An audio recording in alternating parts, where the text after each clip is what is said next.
How to add bank account in Botim. Hi everyone, I'm here to assist you today. Without any delay, let's jump right in. First, open Botim app on your device. Make sure you're logged into your account. Here, you'll find different options. Click on your profile at the top right.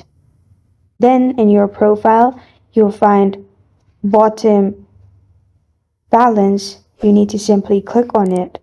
After you click on the Botim balance, then you'll find this kind of screen pop up. Here, click on withdraw. After you've clicked on withdraw in here, simply add the amount you want to withdraw and then press on confirm at the bottom. After you have pressed confirmed at the bottom, you'll find add bank account option. Simply add your bank account number and press on next. After that, it will tell you to confirm it, and then your bank account will be added. This is how to add bank account in Botim. Thank you for joining me today. If this video helps you out, please leave a like and subscribe for more.